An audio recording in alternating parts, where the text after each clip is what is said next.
Everyone thinks the gold rush was the ultimate American dream. A poor guy striking it rich with a pan and a pickaxe. Total lie.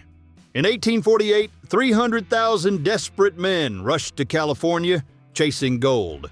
Only a handful got rich. The rest died poor, sick, murdered, or came back ruined. Today you're going to hear 23 facts they never taught in school. Fact 1. In January 1848, a carpenter named James Marshall was building a sawmill on the American River when something caught his eye in the water. It was gold. The owner of that land, John Sutter, was terrified. He knew that if word got out, he'd lose everything. He tried to keep the discovery quiet, but it was impossible. Within weeks, the whole world knew. And here's the part no one tells you. The first 2 men to touch California gold died with nothing. Sutter watched his farm get overrun by thousands of prospectors who destroyed his crops and stole his cattle. He spent decades in court trying to get his land back. He died broke in 1880 in a cheap hotel room. Marshall ended up with a similar fate. No one recognized the role he played in the discovery. He wound up begging for money and picking up odd carpentry jobs in the same mountains where he found the nugget that changed American history. Number 2. In 1848, Sam Brannan ran through the streets of San Francisco waving a jar of gold and shouting that they had found the metal in the American River. What no one knew was that before he opened his mouth, he had already bought up every shovel, pickaxe, and pan available in the region. Brannan had no intention of mining. He had another plan. While thousands of people dropped everything and rushed to California dreaming of getting rich, he sold tools with profit margins as high as 500%. Within a few months, he became the state's first millionaire. The gold rush he helped set off attracted around 300,000 people. Most found nothing. Many died from disease, hunger, or violence in the camps. Brannan got rich not because he found gold, but because he understood something very few people do. The one selling the tools always makes more than the one digging the hole. Number 3, during the California gold rush, hunger killed more people than any collapsed mine. In 1849, a single egg cost the equivalent of $35 today. A simple blanket, $100. Flour and jerky were priced high enough to make any man think twice before eating. Merchants quickly realized that selling supplies was more profitable than digging for gold. Meanwhile, thousands of miners were breaking rock and diving into freezing rivers for 16 hours straight, with absolutely no guarantee of finding even a single gram of gold. Many ended up eating rats, boiling strips of boot leather to trick their stomachs, or simply going days without eating anything at all. That so-called dream of getting rich easy usually died in the very first week. The reality was brutal, with absolutely nothing romantic about it.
Fact 5.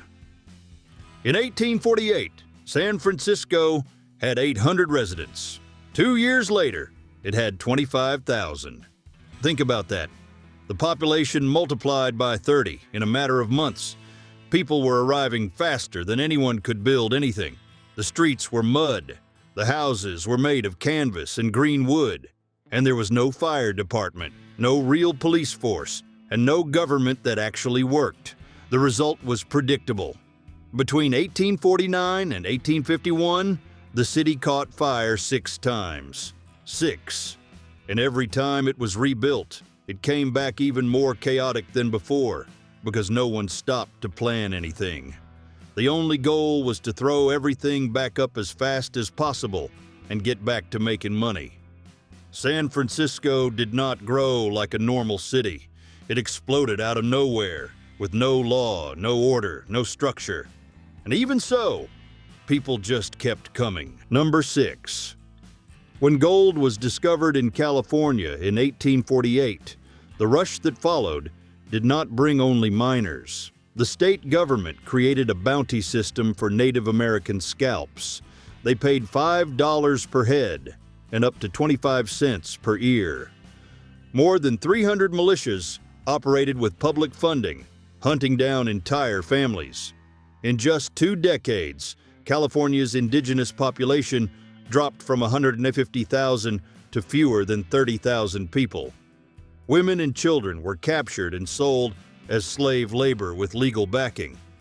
The state passed laws allowing any white citizen to claim a native person as a forced worker.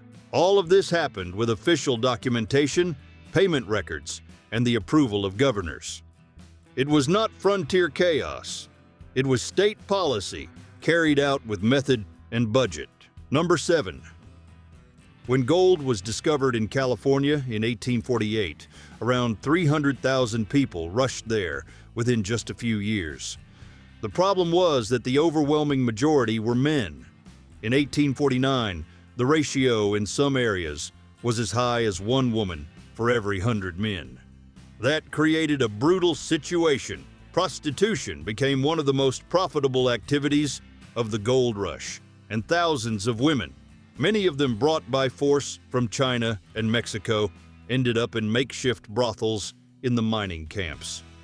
Violence against women was so routine that hardly anyone reported anything to the authorities, who often did not even exist.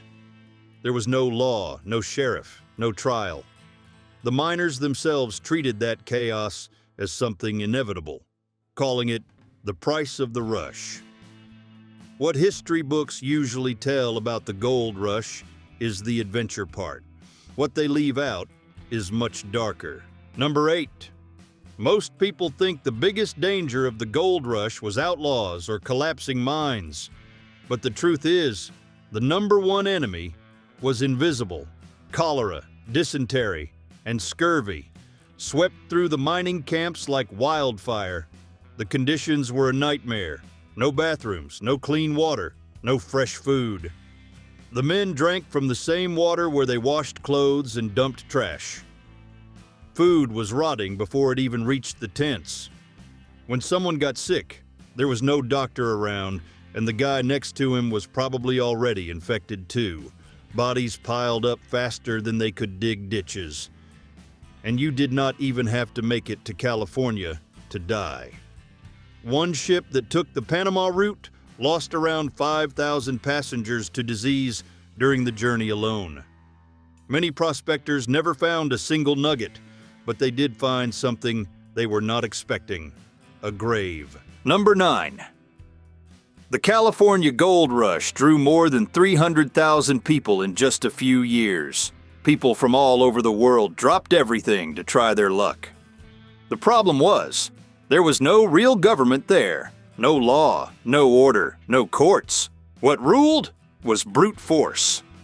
In the first 5 years, more than 4,000 people were murdered. To give you an idea, the homicide rate was higher than New York's at the time.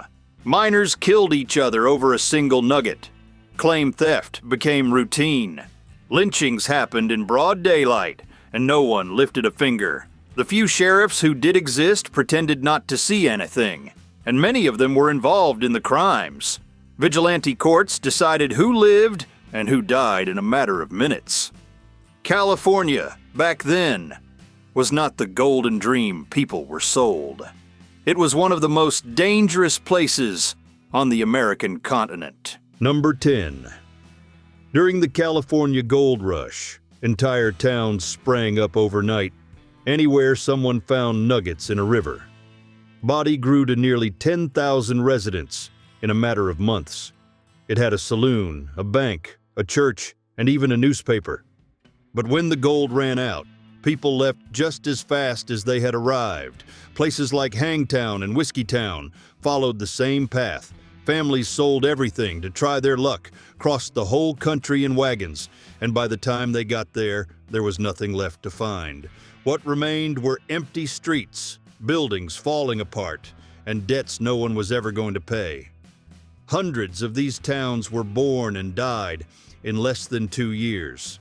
Some still have ruins standing to this day, most simply turned into dust in the desert, as if they had never existed. Number 11.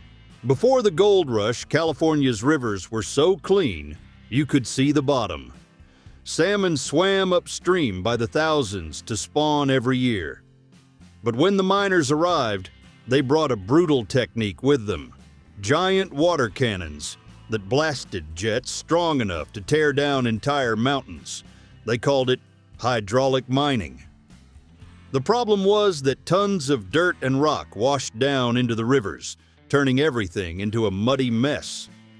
And there was something even worse. To separate the gold from the dirt, they used mercury, a heavy metal that poisons everything it touches. That mercury ended up in the water, the soil, and the fish. Scientists still find dangerous levels of mercury in California rivers today, more than 170 years later. Salmon practically disappeared from entire regions. Land that had once been fertile turned into a gravel wasteland. In 1984, a judge finally banned hydraulic mining, but the damage was already done. California got rich on gold and poor in nature. Fact 12. During the California Gold Rush, starting in 1848, thousands of men dropped everything to dig dirt and wash gravel in the rivers. But hardly anyone talks about who really kept those camps running. Women who arrived in California at that time, some by choice, others not so much, found out that doing laundry, cooking, and running boarding houses paid a lot more than prospecting. A laundress could charge $1 per shirt at a time when prospectors could go weeks without finding anything. Some of these women built fortunes that many miners never saw in their lives. Even so, official records practically ignored their existence. History books tell the story of the men who found nuggets, but they almost never mention who fed, housed, and kept the real economy of those camps standing. The gold rush depended on these women, but history decided they did not deserve to be remembered. Number 13. While the rest of the country was debating the end of slavery, California was creating its own version of it. Right after the gold rush, the state passed laws that allowed indigenous children to be taken from their families under the pretense of apprenticeship. In practice, those children were forced to work without pay until they turned 18. It was not apprenticeship, it was forced labor dressed up in nicer language, and it got worse. Records from the time show that Native children were openly sold for amounts between $50 and $100. Indigenous women were captured and handed over to miners as slaves. All of this happened legally, with the backing of the state government. The most disturbing part? These laws stayed in place even after the 13th Amendment had abolished slavery across the entire country. California simply found a loophole and exploited it to the fullest. Fact 14. Mercury was used by the bucketful in gold rush mines. Prospectors mixed that liquid metal with dirt and gravel to separate the gold. It worked well, but no one talked about the price that was being paid. Men stuck their hands in that stuff every day with no gloves, no masks, no protection at all. The mercury ran into the rivers that supplied entire communities. Over time, miners started shaking nonstop, lost their memory, and could no longer work. Many died slowly and painfully. Doctors at the time called it fever and moved on. The truth is that about 7,600 tons of mercury were dumped into California's rivers during that period. And the most disturbing fact, scientists still find dangerous levels of that poison in the region's water and fish to this day, more than 170 years later. Fact 15. Before thousands hit the road to California, East Coast newspapers were already doing the heavy lifting. They published stories about ordinary men who supposedly found fist-sized nuggets in just a matter of days. Stories that could make any working man drop everything. The problem was that a lot of those stories were made up or wildly exaggerated. And it did not stop with the newspapers.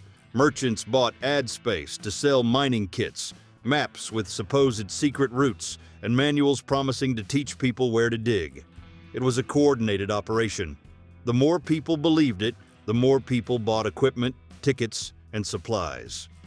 The first ones to profit were not the prospectors. They were the editors, advertisers, and sellers of illusion. Many historians consider this episode the first major hype cycle manufactured by the American media, a model that would be repeated many times afterward. Number 16. Here's something nobody tells you about the California gold rush. An average miner could find gold worth 10 or 15 times the salary of a factory worker on the East Coast. Sounds like an incredible deal, right? The problem was that a simple dozen eggs cost the equivalent of hundreds of dollars in today's money. Shovels, pickaxes, boots, canned food, and of course whiskey ate up pretty much everything the guy found. Merchants in Sacramento and San Francisco got richer than most of the miners. When the dust settled, the records show that the vast majority went home empty-handed or even in debt. The ones who really got rich made up less than 1%. California's golden dream was mathematically a trap for almost everyone who tried. Number 17. Most of the people who went chasing gold were not miners. They were ordinary families with small children and elderly people pushing wagons across nearly 3,000 kilometers of plains with no hospitals, no roads, and no guarantees of anything. Dysentery alone killed more people than any armed conflict on the trail. Hunger was constant because supplies were planned for less time than the trip actually took. Indigenous tribes, whose lands were being invaded by this wave of people, fought back with attacks that caught the wagon trains off guard. Makeshift graves along the way became markers on the route. The ones who survived arrived skinny, sick, and exhausted, only to find out that thousands of others were already there fighting over the same rivers and mountains. Number 18. While thousands of miners were breaking their backs digging for gold, a group of businessmen realized something that almost nobody understood at the time. The real money was not buried in the ground. It was on the road between the mine and the city. Wells Fargo got its start that way, offering stagecoach gold transport and banking services for miners who had nowhere to store what they found, and it charged heavily for it, very heavily. If a miner found gold, Wells Fargo took a big cut for the transport and storage. If he found nothing, he had already paid for the trip, the supplies, and the fees. It was a business built to never lose. Other stagecoach companies followed the same model. In the end, the people who built lasting fortunes from the gold rush were not the men with pickaxes.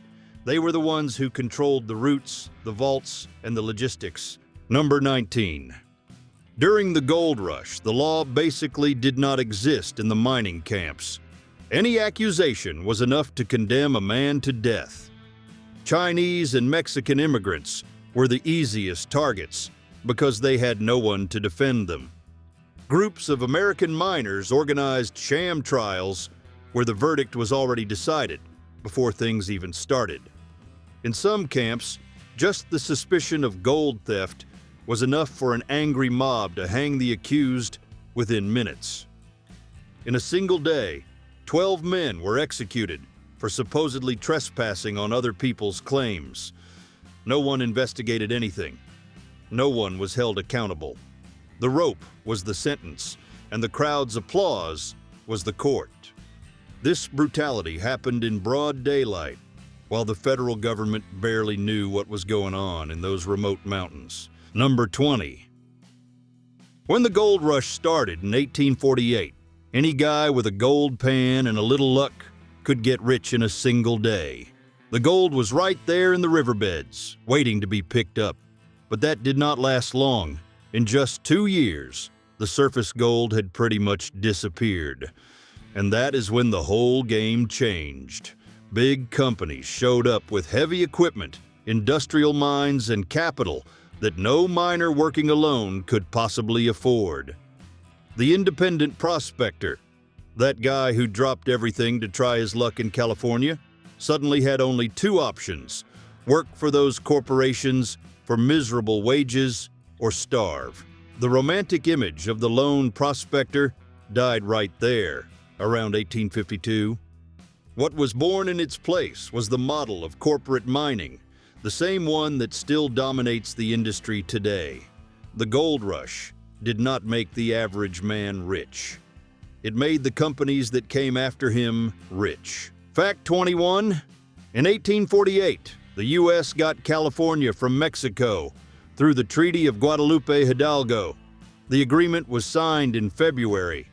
But here's the detail very few people mention.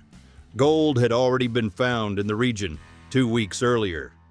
James Marshall found nuggets in a river in January while he was building a sawmill for John Sutter. The news had not spread across the country yet, but it was already circulating locally. The question historians still debate to this day is straightforward. Did American negotiators already know about the gold when they finalized the treaty? Mexico gave up not just California, but also Nevada, Utah, and parts of Arizona, New Mexico, Colorado, and Wyoming, all for $15 million. Months later, when the gold rush exploded, it became clear that the land was worth infinitely more. The official documents neither confirm nor deny any prior knowledge, but the coincidence is hard to swallow. Fact 22. The final number, the real cost per ounce. Let's do the math nobody did at the time.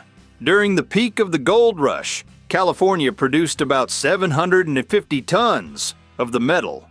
In the money of that time, that came out to around $600 million.